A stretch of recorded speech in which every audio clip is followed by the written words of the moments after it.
Today's video is about the Taxpayer Bill of Rights. The Taxpayer Bill of Rights is an important document published by the IRS that provides for certain rights to every taxpayer, regardless of whether or not you're an individual or a business. Today is an introduction into this document, and we will discuss some of the key rights provided by this document. So join me as we dive into this document and learn more about your rights before the IRS. Hi, I'm Holland King, a tax attorney that helps small businesses and individuals with their IRS problems. Whether it's an ongoing audit or a past due debt, I'm here to help. IRS Publication 1 is the Taxpayer Bill of Rights, a list of 10 rights provided to every taxpayer. This is actually set out by Congress, so it's not just the IRS being all nice and cuddly, but the IRS has gone through and not only enumerated each one of the rights, but also provided additional information. Some of these rights may surprise you, some may not.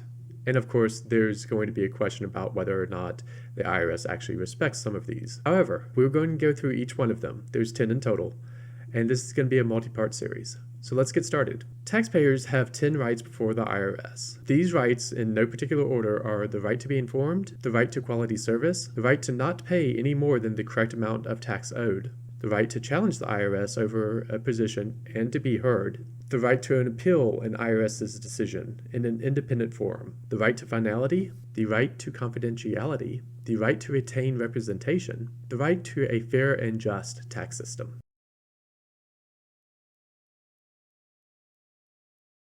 So let's work down this list, starting with the right to be informed. The right to be informed is much like what it sounds, that you have a right to understand what you need to do to comply with the tax laws. In legal justification, it's often said that ignorance is no excuse. However, you have to have the right to be informed. Whether or not you act on that right is a separate matter. But it is not a fair and just tax system, that we'll talk about later, if the IRS hides the ball about what you have to do to actually comply with the taxes, and then penalizes you on the back end for not doing so. This goes on to state that you have a right to clear explanations of the law and procedures with the IRS. This should be documented on all tax forms, instructions, publications, notices, and correspondence. Now, granted, you may have actually read the instructions on a tax form and say that this is not actually an explanation of what you should do, much less being a clear explanation. But this is the IRS's attempt at giving you clear explanations of what you need to do to comply with the law. Additionally, the IRS produces a lot of documentation, whether it's publications like Publication 1,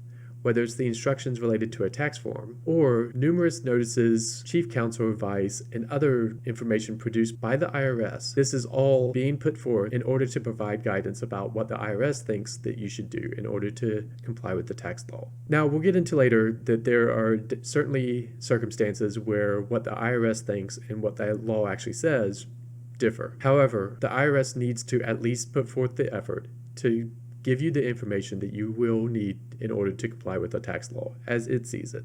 This right also goes in a long way to explaining why the IRS sends so many notices. Not only notices about past due balances, notices about changes to your return, notices about the intent to levy, and the intent to file a lien, but also when it actually does file a lien or file a levy, you get another notice. Each one of these notices should have information about why the notice is being sent, how to respond if you agree or disagree, as well as providing contact information about if you have questions. Currently, if you have questions in trying to call the number, that's going to lead to more frustration as the IRS is completely overwhelmed. But the notices are being put forth in order to provide you with information about your situation and about what you can do with it.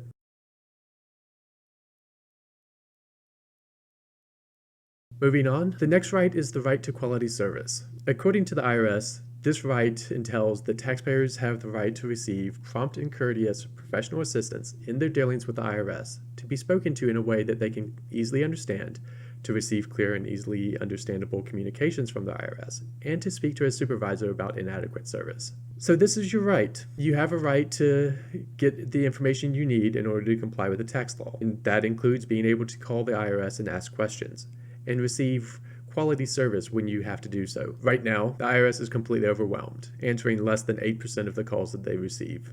And even when they do, more often than not, you're not able to get a clear answer on your issue. This is probably stretching the definition of what quality service is, but it's not necessarily the IRS's fault, given the lack of funding and the lack of resources they have received for a substantial amount of time now. And remember that when you're dealing with an IRS representative, an IRS personnel, you're still dealing with an actual human. A human that is working in probably one of the worst customer service jobs out there, since they are constantly having to deal with the public who is frustrated, scared, and overwhelmed by the complex tax laws. A little bit of empathy and a little bit of sympathy when dealing with IRS goes a long way. Not that it will necessarily get you the quality service that has been promised, but it's a start. An important part about this right is the fact that you do have the right to speak to a supervisor. If you're working with a field examiner and you feel that the examiner is overstepping their bounds, is starting to dig into issues that are not relevant to the audit, is harassing you or making the audit overly complicated,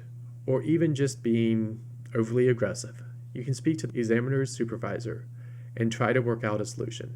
And if necessary, get the case reassigned. If you're calling into the IRS about a question about a notice and you don't receive the information that you need, or the quality of service that you're receiving is not sufficient, you can always ask to escalate it and talk to a supervisor. Again, don't forget that these are humans that are trying to do the best that they can with very limited resources. Additionally, there are sections of the IRS that are specifically set up to help with this situation. The Taxpayer Advocate Service is an independent section of the IRS that is set up to help taxpayers get the service that they need when the IRS isn't able to provide it directly. If you find yourself in that situation, then contacting the Taxpayer Advocate Service and getting them to assist you can go a long way in getting an issue resolved.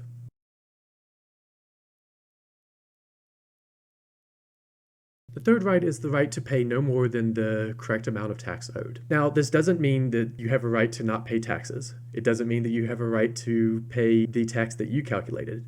It's that you have the right to pay no more than the correct amount of tax.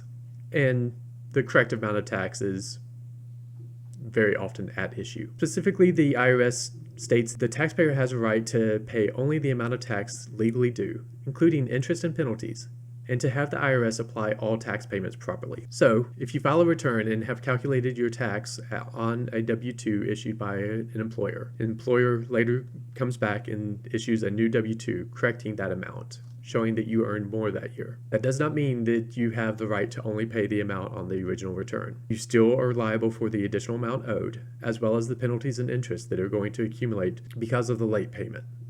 Yes, this wasn't your fault, but that doesn't mean that you have the right to not pay that. Now, going directly from this, you do have the right to file a refund within a certain amount of time if you believe that you have overpaid your tax. Commonly, this can happen because of a new tax credit. We saw recently with the employer retention credit that a number of companies were now entitled for a refund directly from that credit.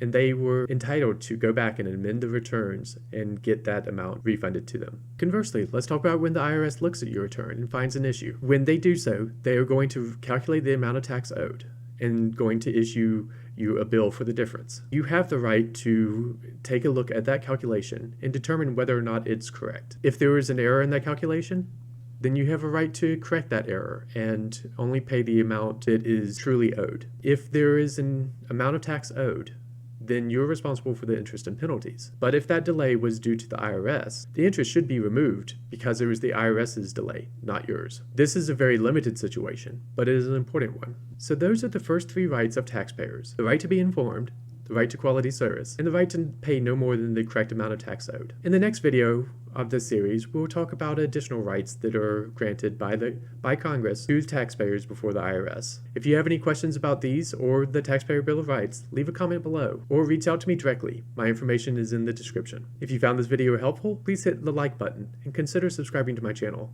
I'll be producing more content like this in the near future. Thank you, and have a good day.